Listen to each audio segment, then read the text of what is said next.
G'day guys, welcome back. So for this week we're going to play long roofs. This is my 74 HQ station wagon.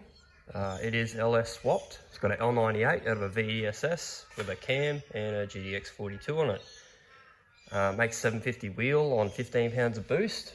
Plenty of power, enough to destroy a Turbo 400. So that's what we're going to do today. We're going to tear that Turbo 400 out and we're going to see what went wrong.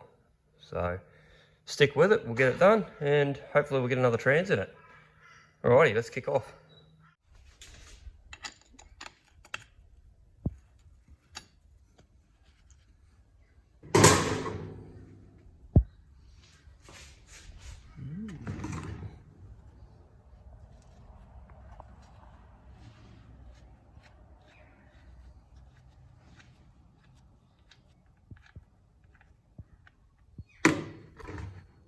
Ooh. That's not good. And that is about as black as it gets. Oh, and the smell is horrendous. This is not going to be good. Okay, so we'll let that drain. I can tell you now, it smells terrible. It's burnt. Yeah, this is not going to be good. Okay, so we're tearing this thing apart, and I noticed the torque converter, that's got extremely hot. I don't know if we had a torque converter failure here or a transmission, but that is really not good. That has got really, really hot. The torque converter is really not that old. It hasn't done a lot of work, and you can see from the remnants of green paint that it is a Dominator stall. So let's hope that torque converter is not fried.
That's beautiful.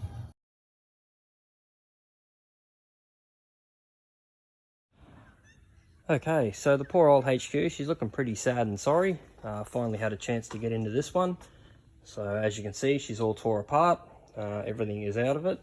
So the plan is we're going to send it off and get the bay painted, same as the body in the grey, and we'll start hiding some wiring and make a couple of tanks up. We've got a catch cam we're going to make up and a puke tank.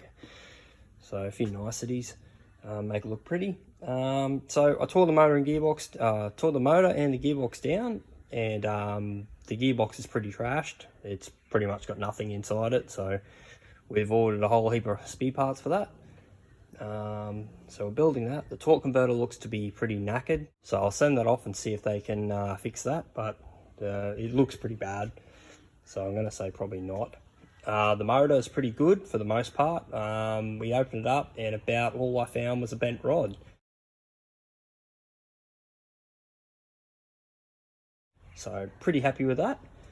So we'll get another engine put back together. We're going to change the combination this time. It's going to be a little bit different to last time. Okay guys, so fast forward a few weeks and the HQ's back. So my mate Nathan smashed it out. It's turned out really awesome. I'm so happy with it. We didn't go too crazy. We just plugged up a few holes, removed the battery tray. Going to put the battery in the spare wheel well. So I bought a battery mount and all that for it. So running an Optimo with a billet mount. I've checked all clearance and all that, so obviously it fits before I bought it. We did have the AU fans on the radiator. But to be honest, they were pretty primitive because they were chopped out for some unknown application, and I just basically jerry-rigged some mounts to make it work. We're having some cooling issues about 4 years ago, and it was one of those jobs that just never got back to, so we're going to fix them, put a FG single fan on it, I reckon.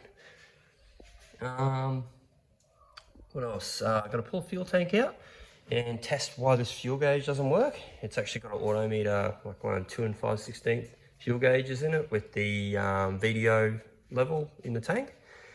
And it's never worked, so we'll pull it out and we'll go through it and see why. Pretty sure it is the sender and not the gauge, but we'll go through some tests, a few tests you can do to work out which one it is. So we'll do that, and then we'll probably start putting this thing back together. So see how she looks.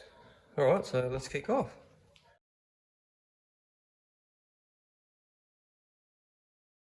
Okay, so I've got the fuel tank out, and I'm going to troubleshoot this fuel gauge.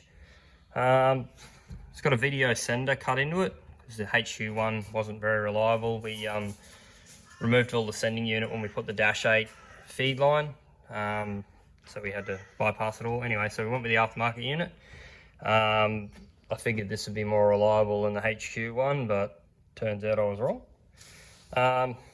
Here's our autometer gauge. So I've just jerry-rigged it all up, but basically how it should work.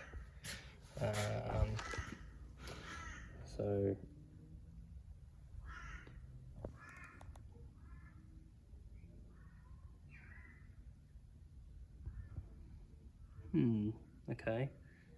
Well, the fuel gauge is rised. So let's try putting a bit of fuel in it and see what happens.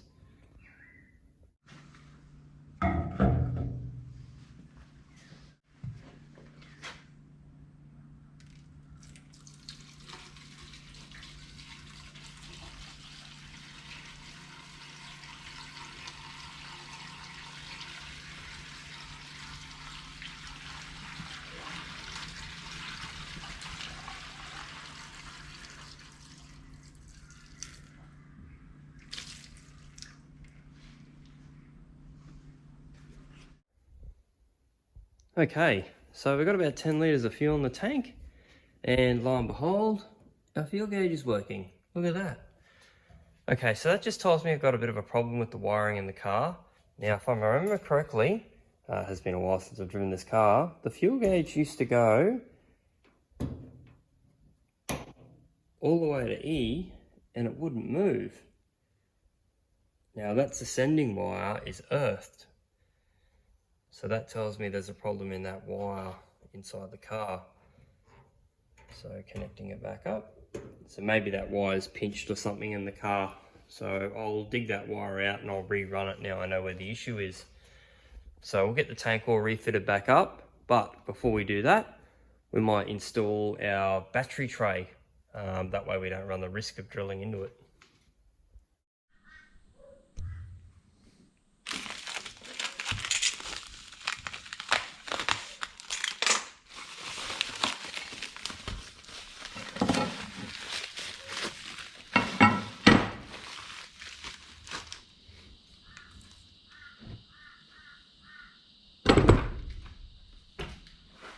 Always good to make sure the battery fits before we go drilling any holes.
Okay, so we got the billet battery mount all fitted up. It all fitted up pretty mint. So we'll go ahead and reinstall the fuel tank and start running some power and earth cables.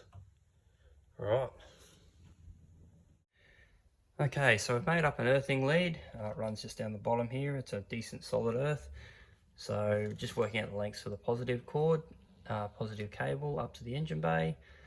We've got a battery post like that going up under the dash, and it'll all distribute from there. So one line all the way to the front.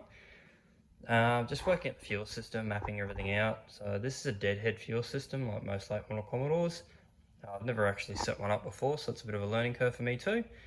The bottom port there will be, it's a dash 10 that it's going to run a Peerberg 360 pump.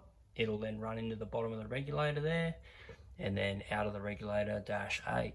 So the top port there on top of the surge is for the surge fill from the main tank, and the one on the left is the surge overflow. So this is all looking a bit crappy in here, so what I might do once I've mocked it all up is tear it all out and we'll spray line it. But that'll be a video for another day, so we'll catch you on the next one.